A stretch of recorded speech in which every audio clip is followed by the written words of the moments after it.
On this episode, we'll talk about being vegan versus vegetarian. We'll also talk about being part-time vegetarian, and we'll talk about the use of drains after surgery.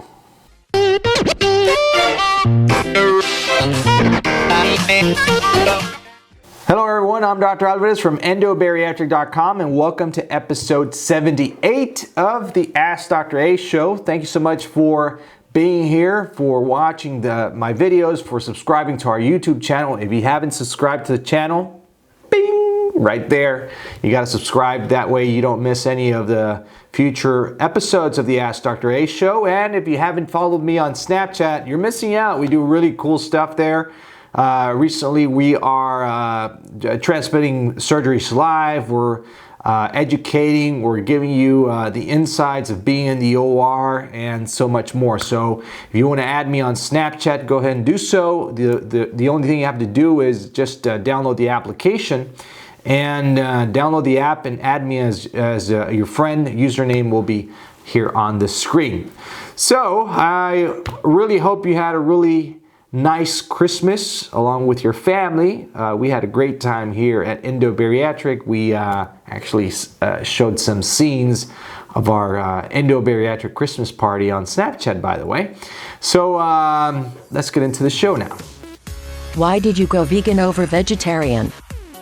All right, so the question is, why did I,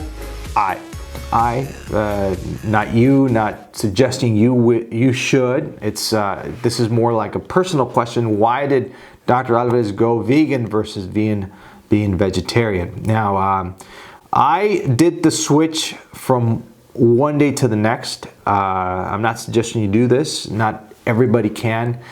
It is much simpler if you're looking for a healthier diet to do so in a more slowly but progressive way. You can lower your intake of animal products slowly, then you can become a vegetarian. Now, what's the difference, really quick parenthesis here, what's the difference between being a vegan versus a vegetarian? Vegan is completely plant-based, all right? Being a vegetarian, well, it's being a vegan plus you can also have eggs and some dairy products. That's being a vegetarian. But vegan is completely plant-based. So anyway, it's easier to become a vegetarian first and then ultimately become a vegan. But I'm not suggesting you do this. It's simply my way of being, my lifestyle. I enjoy it. I like it. But it's not something I would recommend to everybody, but not because it's not. It's not simple to everyone. But if you're interested, you can always look me up, and I can give you some tips here and there. How do you feel about the diets that advocate part-time vegetarian? All right, so I'm really enjoying this episode. Now we're talking a little bit about something I like to do in my lifestyle. What do I suggest, or do I like the lifestyle being partially vegetarian? That means you can maybe just eat some meat or animal products, let's say on a weekend, and then the rest of the day you could be completely vegetarian or vegan. I think it's a good way to start off if you're interested in that lifestyle. I think it's definitely, the less animal products you use, it will definitely be a healthier diet. The more vegetables you eat and the less animal products you can get to, your overall health down the road will be better. Now, another parenthesis here, doesn't mean I really promote going low carb after weight loss surgery, and that means protein, that means animal products and everything. So it's kind of different than my lifestyle. But let me tell you why. Because going low carb with animal products and protein and it's protein and fat, practically, being low carb. It's a very adaptable lifestyle. It's something that a patient that is going through weight loss surgery and their lifestyle can easily adapt versus going vegetarian or vegan, which is a little bit more drastic. So what you can do is you can do weight loss surgery, you can do low carb, enjoy it. I mean, you're gonna be slimming down greatly. And then once you plateau and everything, start maybe changing, lowering your animal intake products and switch to maybe vegetarian or partially vegetarian.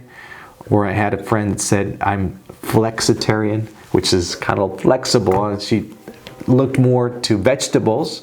But if you were at a dinner or something and it was in front of you, well, you can enjoy that dinner. So the least down the road, the least animal products you can intake will be better.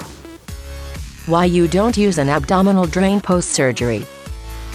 All right, so now we're talking about surgery. Why don't I use drains for surgery? I do, but in very specific cases. I don't use them. Let's rephrase the question. Why don't I use them regularly? Is because I believe they're totally misleading.